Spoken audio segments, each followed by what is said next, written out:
Now that is more like it. That's what I want to see to open up a very huge series with the San Francisco Giants. Phillies win 10-4 over San Fran. Like I said, very huge for wild card implications, specifically the first wild card spot. Aaron Nola, gotta give credit to him. It didn't start off pretty. It didn't start off pretty at all. Bases loaded in the first inning, home run, the Jock Peterson. He allows another home run in the game, too. So you're thinking about, oh my God, Aaron Nola 1 is committed to the bit of giving him homers. Committed to the bit. Committed. I didn't feel good after Jock sent that one out of the park. And then it was hit after hit after hit. Then thankfully, Camargo, former Philly, by the way, paying us back, giving Aaron Nola a break.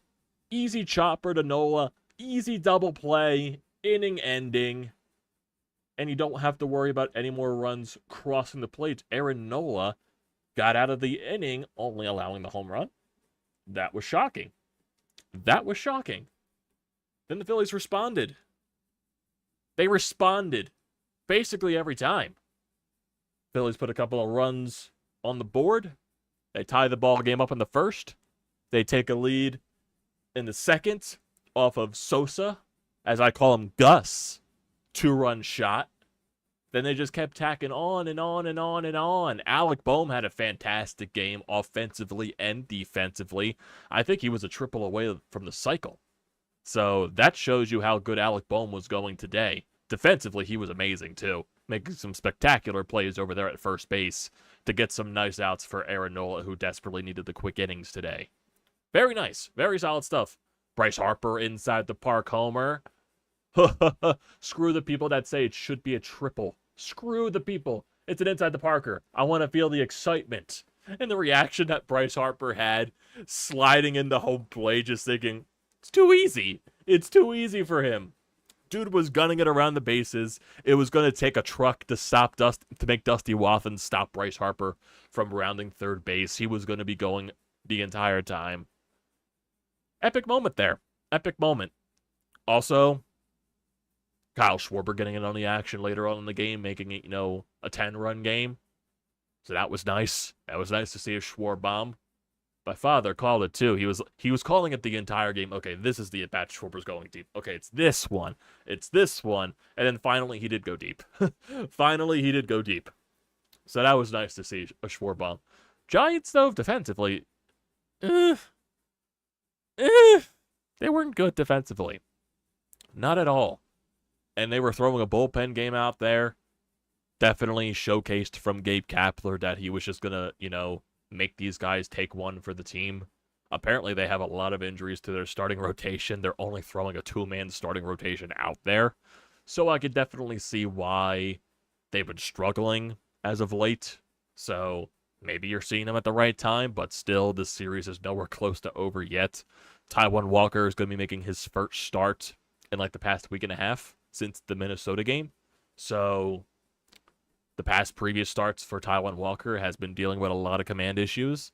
So hopefully this long, extended break for him gives him a little time to get that velocity back, and he comes out of the gates pounding the strike zone with 94, 95. And then he works in that little splitter to get guys out. Taijuan Walker also struggled against the Giants earlier on in the season, if we don't remember that. Early on in San Francisco, I believe it was the last game of the series, he got rocked, I believe, in the second or the third inning. Didn't come back, left the ball game. And those were one of the games that he left with, quote-unquote, an injury. So maybe Taijuan Walker wants a little bit of revenge.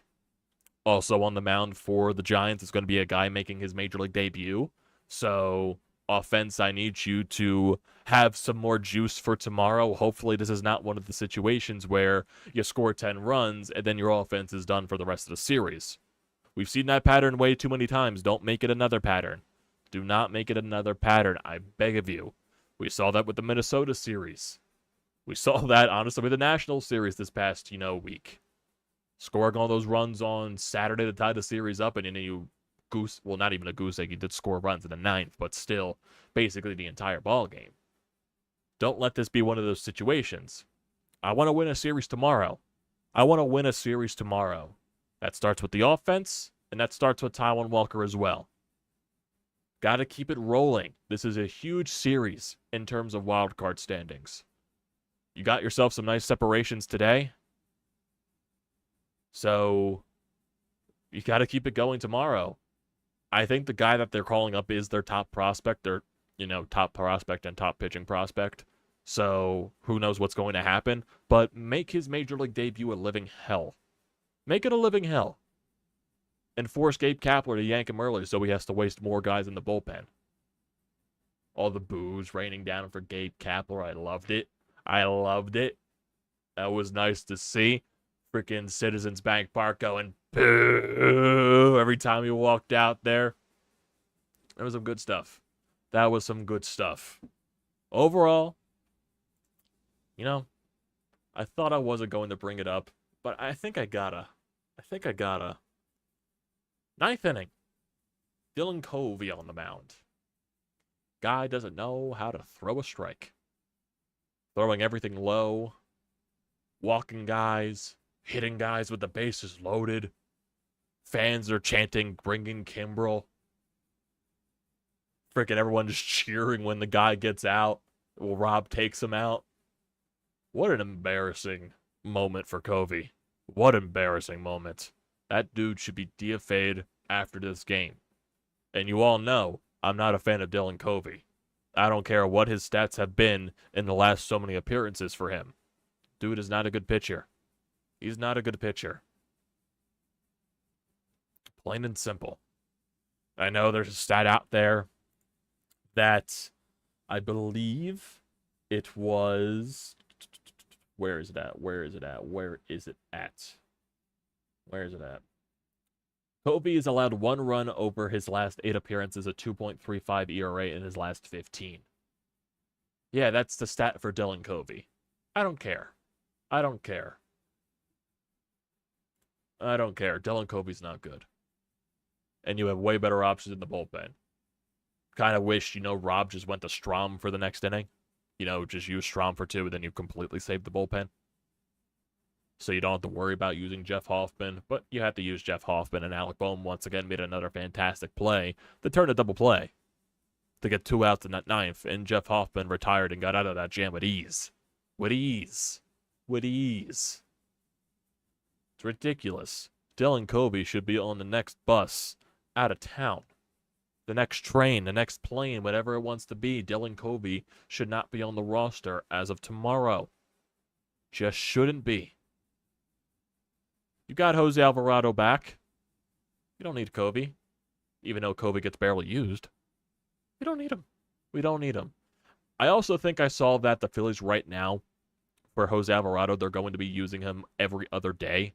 So if he makes 1 appearance, he'll be rested the next day. Then he'll pitch again maybe the next day if that needs to be the case. He's going to pitch every other day, basically.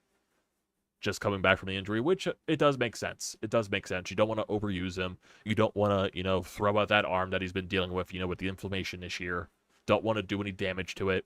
So if you barely got to use him for a little bit, that's fine. Let him slowly work his way back. And we're good there. It's funny, too. We haven't really seen Kimbrel in a while. So Kimbrel's been getting a lot of rest. I think the last time Kimbrel pitched, if I'm not mistaken, had to have been the game in Toronto. I believe that was the case. Last Wednesday in Toronto, I think that is the last time Craig Kimbrel pitched. I don't think he pitched against Washington at all. He definitely didn't pitch on the Saturday game. He didn't pitch in the Sunday game. I don't think he pitched Friday. So yeah, I don't think we've seen Craig Kimbrel for a while, so he's going to be much rested. I would assume Gregory Soto as well. He's going to be much rested. Seranthony Dominguez probably is going to be a little bit rested as well. Even though I, gag every time I see Seranthony out there on the mound. Still, getting rest is the most important thing for those guys in the back end of the bullpen. So that's definitely going to be huge for the next 2 games of this series. Because, yeah, Taijuan Walker coming off of that long rest, we still don't know what he's going to be if he's still having that, velocity issue. Because if he has that velocity issue to start the game again, I don't think it's going to be pretty for him. I just don't think so. He had that issue again, against this team before this season, and he got rocked. So Taijuan Walker needs to have his velocity tomorrow to be successful. Like I said, I want to win a series tomorrow, and the offense needs to come up tomorrow. They can't go quiet after tonight. They cannot. They cannot. Take advantage of a team that's been slumping. Take advantage of it. The Giants, they haven't been playing their best baseball for a while. They're still in that wild card race. They're still second in the wild card, spots. Get as much separation from them as possible in this series. Do it. Just do it. It's all you got to do. You win this series, I forget about what happened in Washington. It's exactly that. Win this series, I forget about Washington. That's all. That's all. Big series, you got to win it. And it starts tomorrow. You got the first win tonight. It was very good. Aaron Nola was solid. Offense exploded. Keep doing it. Keep doing it. And hopefully, Aaron Nola can build off of this start. Hopefully, man. Hopefully. I need to see Aaron Nola build off of this. Because especially down the stretch, he is going to be needed. Because this is the first time he's gone into the 7th inning in a little bit. So we need this version of Aaron Nola down the stretch. Is it going to happen? Probably not with the way his season has gone. But I can hope. But I can hope and dream. It's all I can do. It's all I can do until I'm proven right or proven wrong. Probably proven wrong. So we need to win this series, and we need to win it tomorrow. I don't want to go into a Wednesday afternoon game having to worry about winning a series. Get the job done tomorrow. Get the job done tomorrow, and you can focus on trying to sweep on Wednesday. That's what I want to see. I want to see Taijuan Walker have his velocity tomorrow after all that rest, and I really want to see the offense go on a guy that's making his Major League debut. I just want to see it. That's all.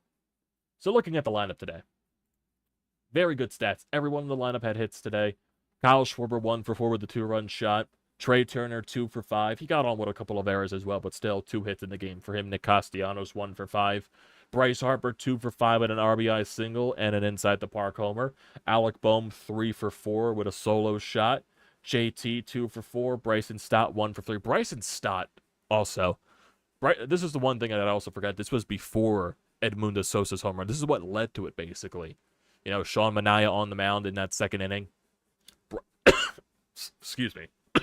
Excuse me. Bryson Stott worked a beautiful at bat. Goes behind 0-2 in the count, and he works, and he works, and he works, and he works, and he battles. He does everything possible to keep this bat alive, to keep this AB alive, try to find a way to get on base. It was a 13-pitch at bat. 13-pitch at bat. He had 6 foul balls after going down 0-2 in the count. First 2 strikes, then it became a 1-2 count, then 2 straight foul balls, became a 2-2 count, 4 straight foul balls, then it became 3-3, or actually, 3-2. Then it became, another, foul ball, and then the 13th pitch was ball 4. Absolutely fucking amazing from Bryson Stott. That was an elite bat at bat. Elite. You heard me right here. That was an elite at bat. With what Bryson Stott did. Dude is a stud, man. He's a stud. He finds ways to get on base. And when he's down in the count, he's never out of it. He's never out of it. He's going to battle until the very end of the at-bat. Even if it results in an out, he's still going to foul a couple of pitches off. He's still going to take some pitches for balls that you think probably would have been called strikes. That's how good of an eye Bryson Stott has. And that's how much of a stud this kid is. I love it. It's hard. It sucks. Not sucks. It's kind of weird saying kid because he's probably around the same age as me. But still. What an at-bat by Bryson. What an at-bat. Edmundo Sosa 2 for 4 with the 2-run shot. And Johan Rojas 2 for 4 with 2 RBI. Also helped with, the left fielder out there for the Giants. Completely misreading the line drive that Sosa had, that Rojas had. It was just crazy. It was just crazy. I also apologize for fumbling over my words so much. It's been a long day.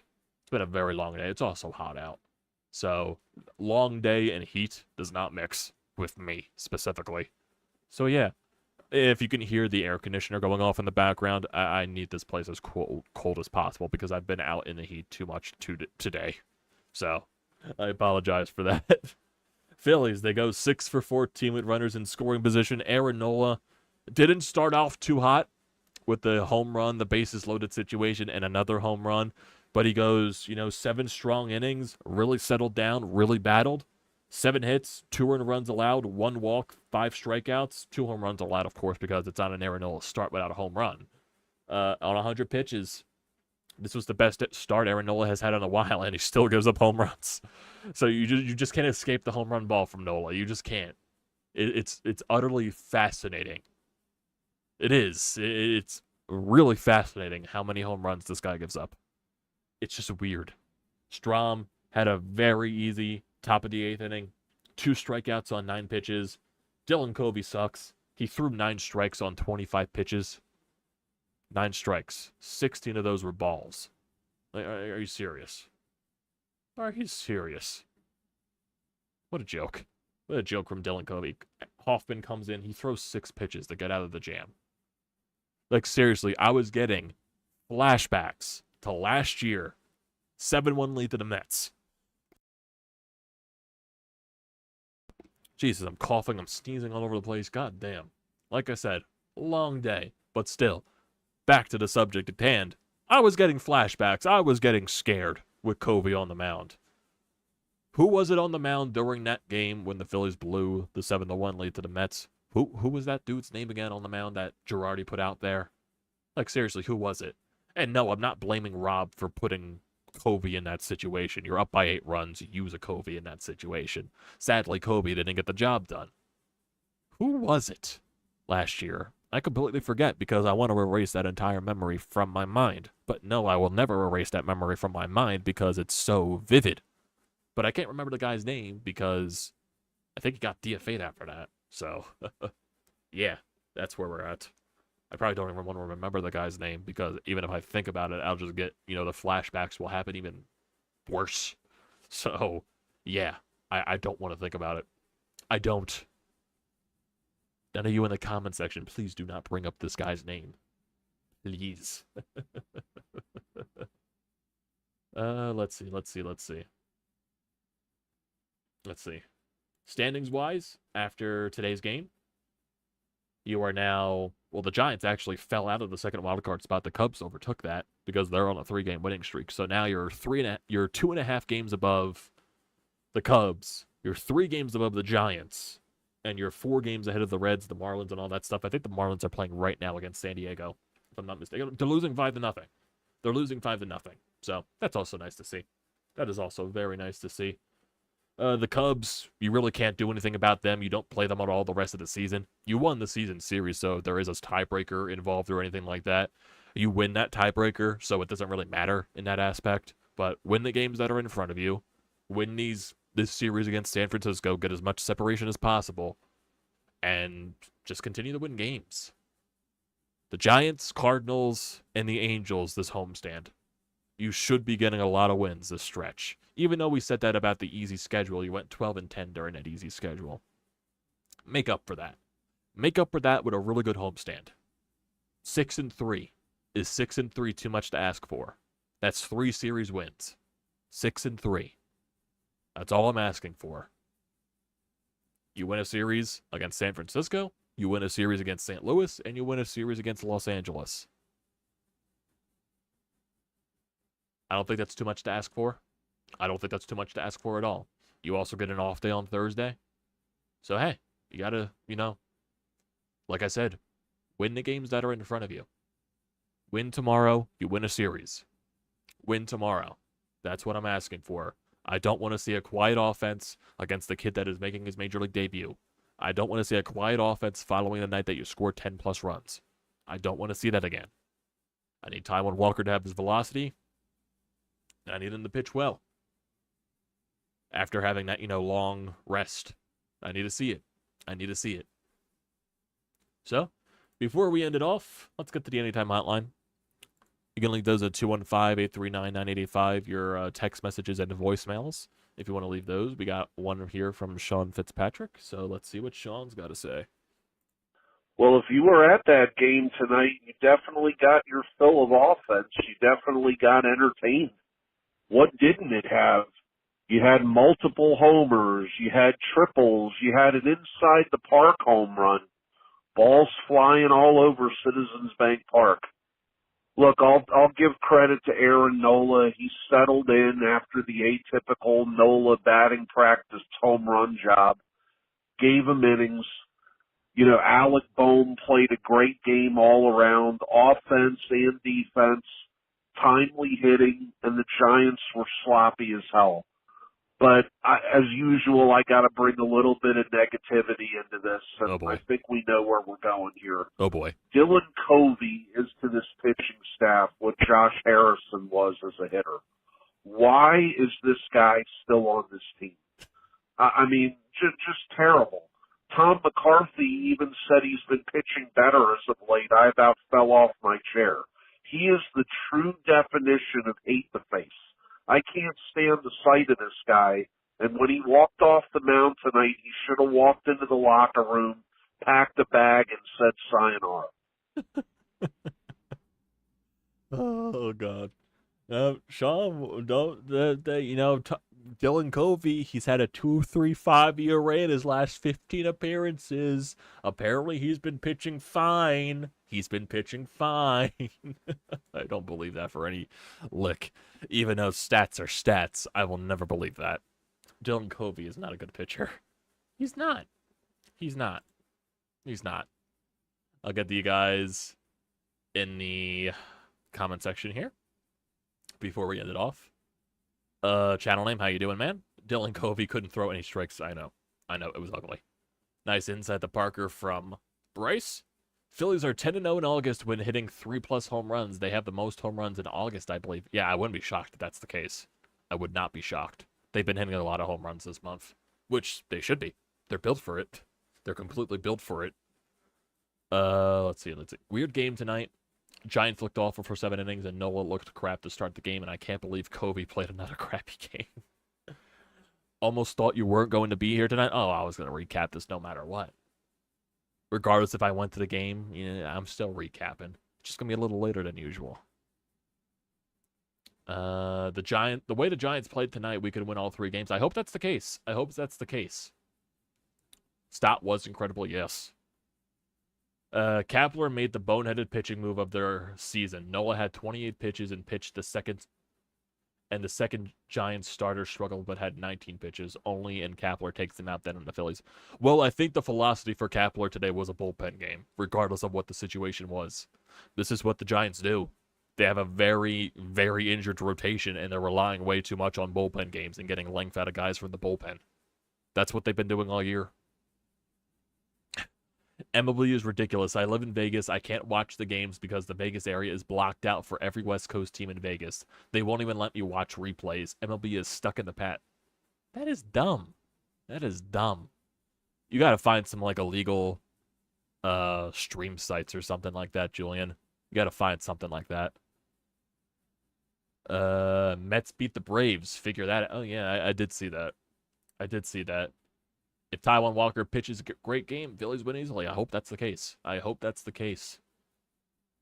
Dylan Covey needs to join Josh Harrison on the DFA list. I agree with that. I agree with all of that. So, I think that's where I'm going to end it tonight, everybody. It's been a long day. Had a nice win. Nice game.